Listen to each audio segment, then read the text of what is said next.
Well, I haven't, all the way from the start, I was teasing him not to retire all the way back to last February and March. So yeah, I mean, I've run into him. We've talked when he's come by. I always tease him about it. Try and light the fire. With the retention part, your experience with him last year, does that give you confidence that it's going to be pretty good? Or is it? Yeah, it does. It does. Vic, what's your assessment of how Jihad performed off the edge this week or last week? I think he performed basically like I thought he would. It's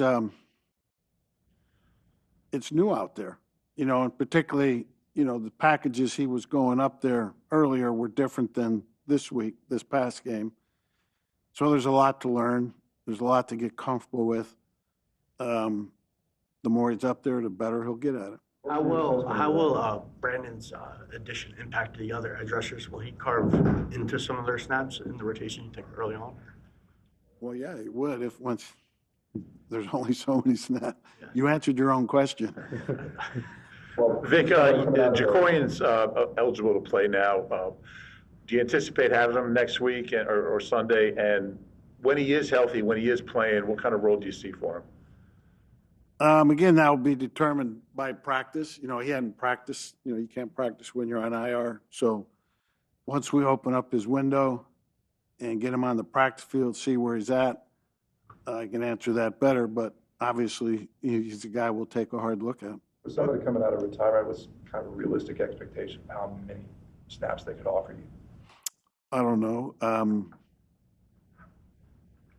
Now he's coming out of retirement, and he's older. But when I was in Chicago, we traded for Khalil Mack, who had missed the entire training camp, and the fatigue police said, "Hey, he can only play about 20, 22 snaps in this game," because we got him the week of the first game. And I said, "Okay." He played about 45. So I don't know. The way you use the linebackers. What's that? What factored into the way you used the linebackers in this game, having Nakobe fill the role he did, and Jihad play the way he did?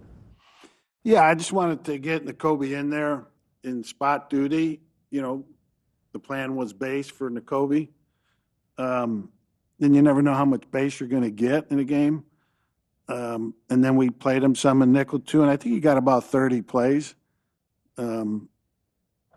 which I think was a good number. And the way they came was good too. It wasn't like he had 10 in a row, I don't think. And I thought he did well, and I think, we did the right thing in not playing him the week before, even though we technically could have. It looked like Jihad started off in nickel.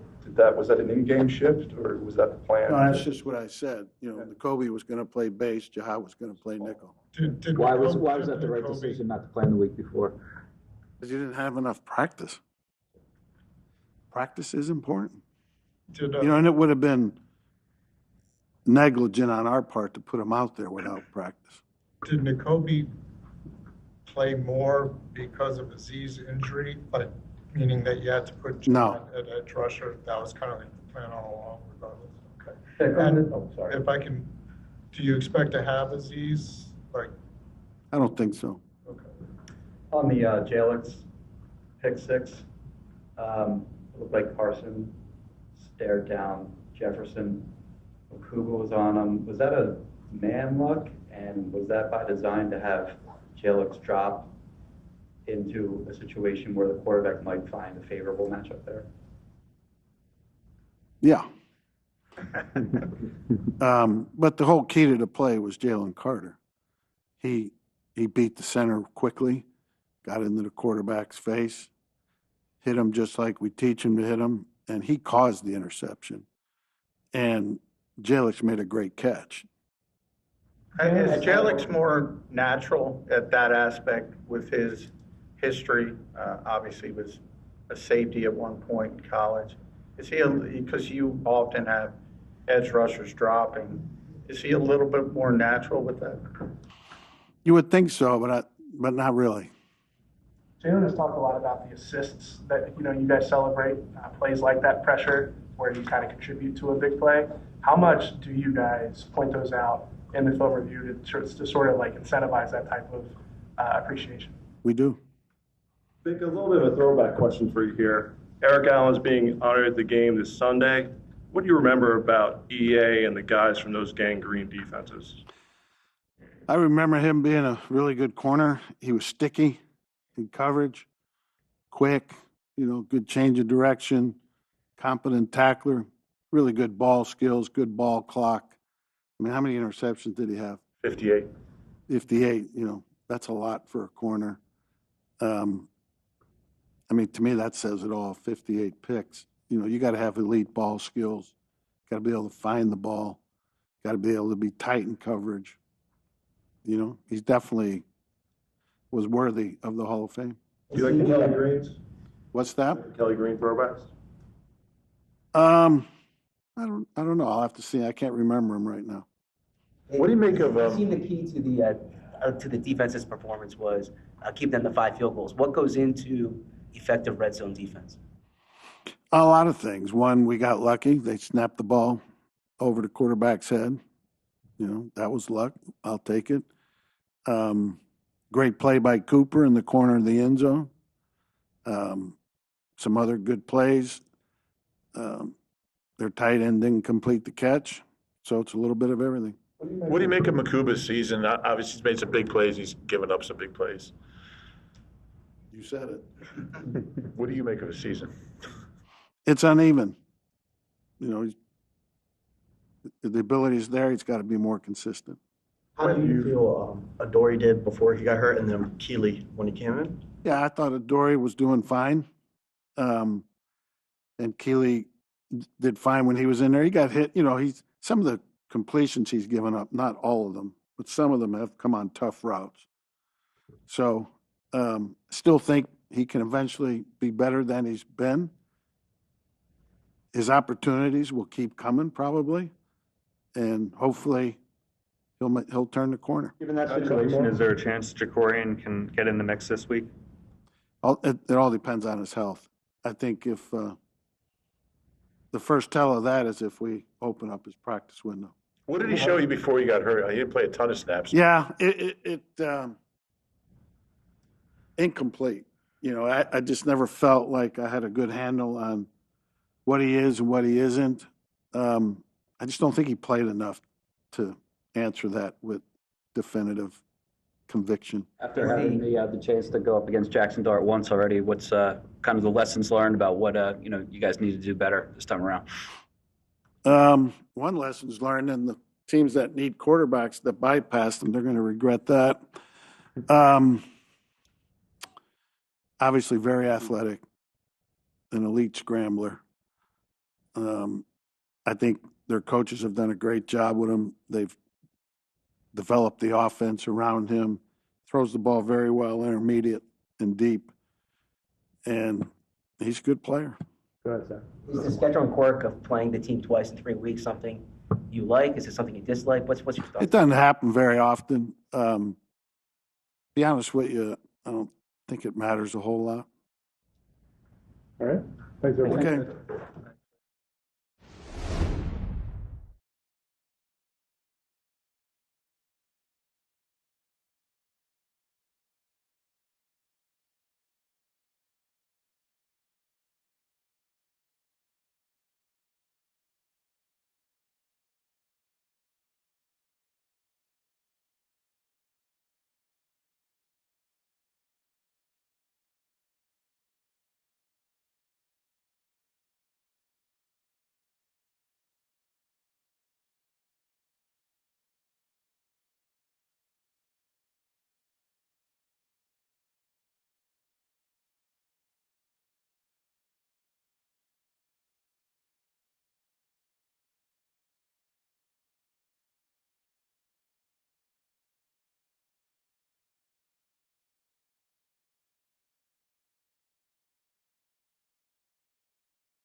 Morning, everyone.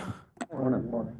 What's your thought on how Zaire Gibson did as the kickoff return? Yeah, I thought he did a really good job. Obviously, first time in action for us right here. He caught the ball cleanly, got up north and south on the returns. His ball security was good. Then obviously in a crucial spot, I think it was a minute 57, being able to get outside and get to that 43-yard line kind of helps out the team in that situation to help run out the clock. So I thought Xavier did a really good job in his debut for the Eagles. Yeah, everything, is fluid. You never know what's going to go up, what's going to go down in terms of personnel. That's the great thing about the NFL. Decisions don't got to be made till Saturday, but, he did a very nice job for us on Sunday. Any idea what happened on the 42-yard field goal miss? Jake just missed it. He just got too quick, and the plant leg was too deep, and, it didn't draw on him right there. And you can see on his fall through, it just wasn't him. But, operation was clean. It was just one of those where he missed it. Nothing.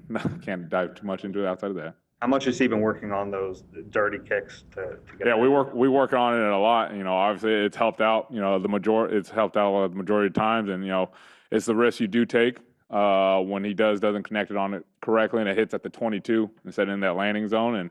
And we all understand that risk. Obviously, you don't want that because it puts the ball on the 40, but it does help out. Obviously, he opened it up after the touchdown, and it bounced over the returner's head. So there is some merit to it, but he works on it a ton. And everything's a week by week basis on that kick. Obviously, indoors a little bit controlled weather, outdoors you may have to play the wind and things like that. That's what we're all figuring out also with this new kind of knuckleball, dirty kick, whatever you want to call it. But I think Jake's done a really good job with it. I have a big picture question. I don't know if you were awake still last night, but another instance in a game where the team not getting it out of bounds is consequential to the game. How do you assess that? How does that go into your process on the field and what you talk through with Jake and all that, and what you're going for? Yeah, you always got to be aware of the situation. Shoot, it almost came up against us. Obviously Minnesota was driving right there, was getting close to the 2 minute. If they would have kicked the field goal, it goes into our mindset like if they do try to bang this out the back of the end zone and we have an opportunity to return it, we want to get this past the 2 minute warning sign from a kickoff return standpoint. And from a kickoff standpoint, obviously it goes into Jake, if it's a 100-degree day and it's outside, boot it out the back of the end zone. But if you don't feel confident that, we have our stipulations, what we want to do to kind of save that extra time out from the kickoff coverage standpoint. You spent a decent amount of time around BG during the past decade. What were your impressions when he decided to come back? To have a great player, great person in BG to come in and, want to play again and help out the team in any way possible, I think it's awesome.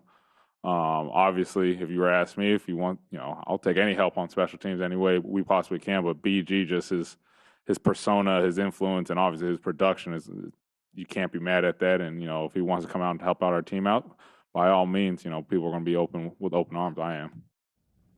What's top of mind going up against this Giants group after coming off the first time you guys played them? Yeah, obviously we want to play much better than we did at MetLife. Gobi does an unbelievable job with their special teams unit. They've really revamped it. They play hard. They play physical right there. And they use their personnel very well, starting with Gunner as the returner. He's a veteran player, but, he understands the game, understands running lanes. He does a great job for them.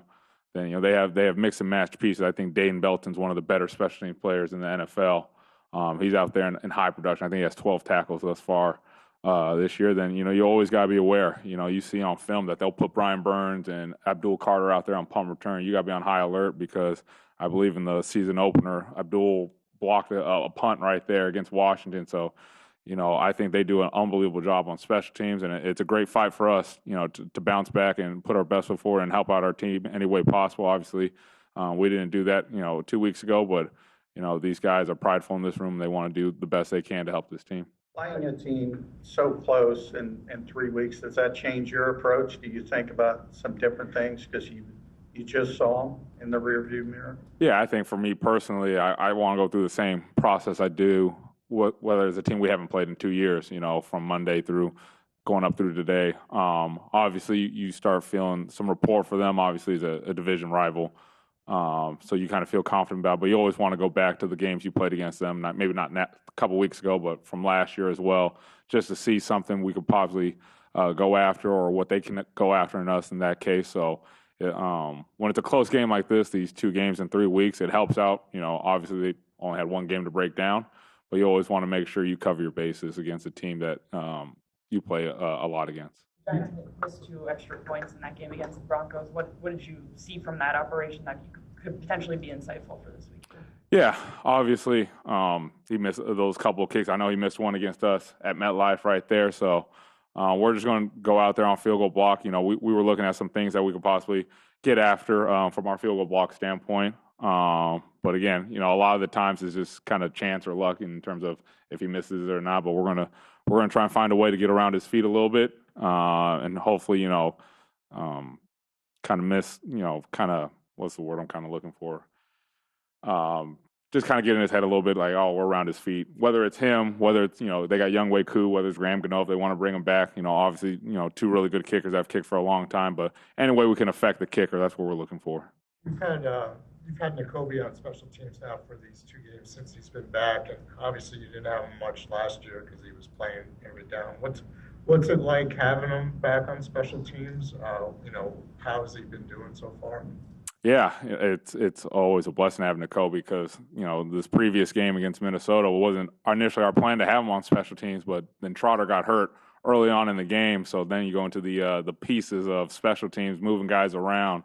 And, you know, I thought he did an unbelievable job going in at wing and also Kylan Granson going in at guard to take for Trott's spot right there. So that's the beauty of special teams. When one guy goes down, it's not just a 1-for-1 swap. It's a 3-for-1 swap. But I thought Nakobe's done a really good job for us. And obviously, you know, his energy on defense is infectious to our team. Obviously, he had that big hit against Scott near midfield. Then being able to not, you know, worry about him going out there on punt pro. Obviously, he's done it for us before. It's great, and you know, it just shows for this team they're always next man up, willing to do anything to help this team win. Kylan Granson has been a volume tackler in coverage. What has he brought to teams? You know, he's a veteran presence. Obviously, being in Indianapolis for the past 4 years, and being a productive member there. Then for us, you know, he's a Swiss Army knife. You know, you can put him in different spots, and he's able to produce. And obviously, he's high up there in the tackle clip. I think him, Sidney, and Trotter are up there in the top 10-ish or something of that nature. But he does a great job of just understanding the game, understanding the concept from what the team's trying to do against us. And, you know, when he's in this room, he's not just looking at his position that has his name on it. He's looking at the others that you're able to feel confident to throw them in just in case injuries do happen like it did in this previous game. Similar to that, EJ, the first time you had him on special teams quite a bit, how do you think he performed? I thought he performed well. Obviously, we had EJ a lot last year. But he stays ready. I think he actually sits in that seat right there, and he stays ready. And I tell him, hey, you have an opportunity to be up, just be able to know what you're going to be at. And again, when Trot went down, I had to kick Pat inside, and EJ took that 3 spot right there, and he did an unbelievable job. I think it was Cam and Patrick that made the tackle. But if EJ's not there, it may bounce out. So, you know, you get a guy that's 6'7" and strong like that, you're able to use him on kickoff return, punt, kickoff covers, things of that nature, punt return. So I thought EJ did an unbelievable job coming in and spelling some guys when those injuries did happen. All right, thanks. Thank you.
Hey, Kev. Ready.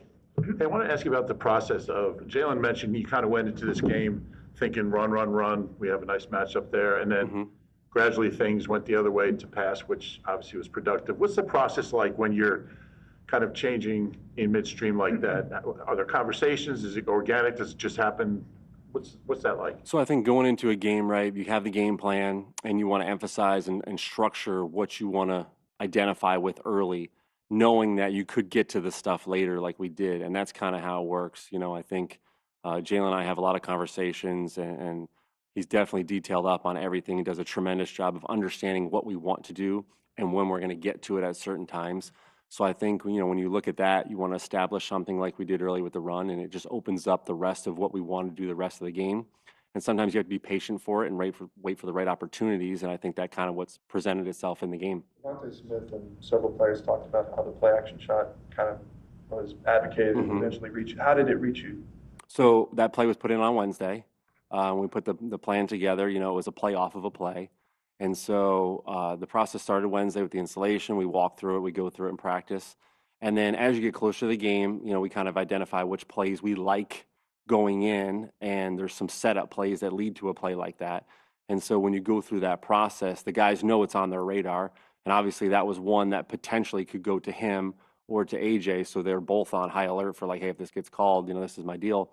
And then, you know, what was going on early in the game was we had some formations and some plays that kind of set up the looks potentially. And what's great about our team is their football IQs are so high. So when I ask them a question like, hey, what can you run what I need you to run here, what this leverage is, the guys are really good about identifying what they're seeing and telling me. So, you know, once we got the question asked and he answered it, then it was a matter of like, okay, can we protect this and get this done properly with what they're doing? So then you got to go to the O-line and the communication goes from there. And so all the guys are on the same page because once that play gets brought up, they know what we're trying to do.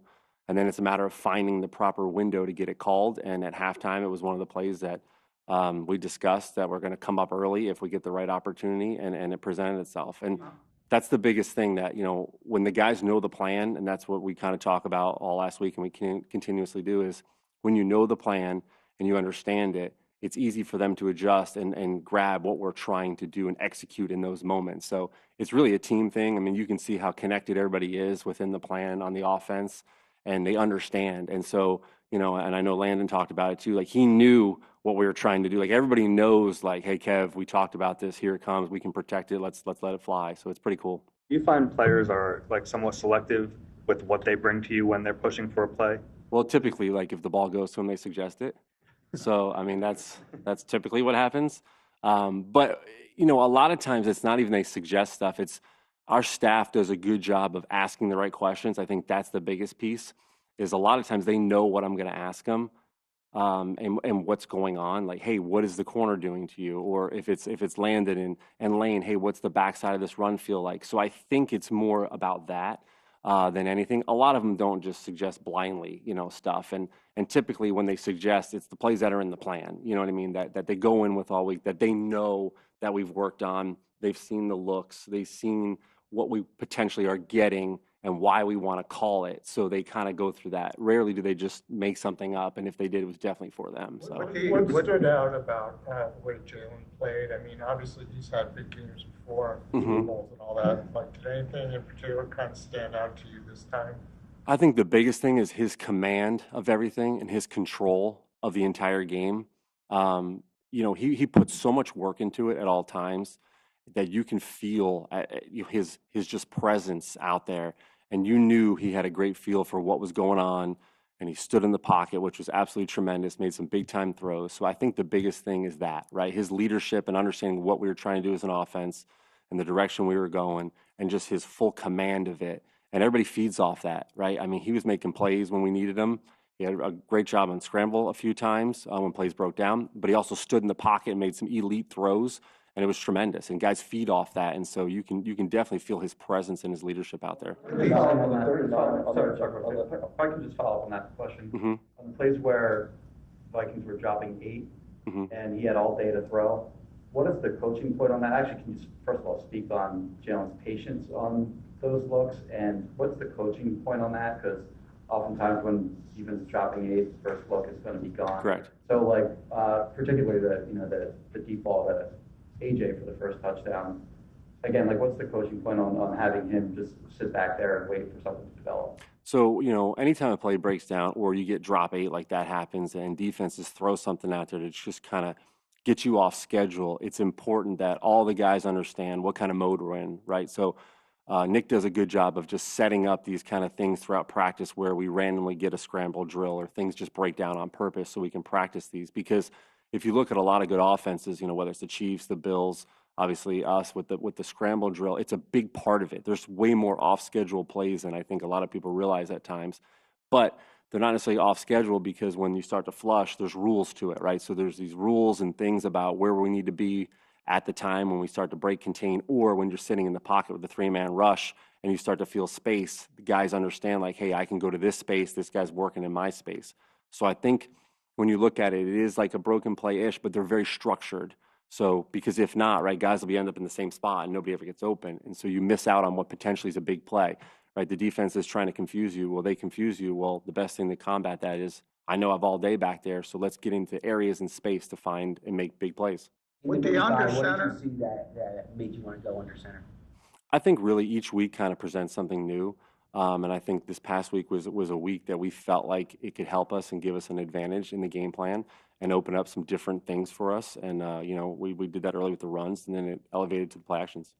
so to follow up on Mhm.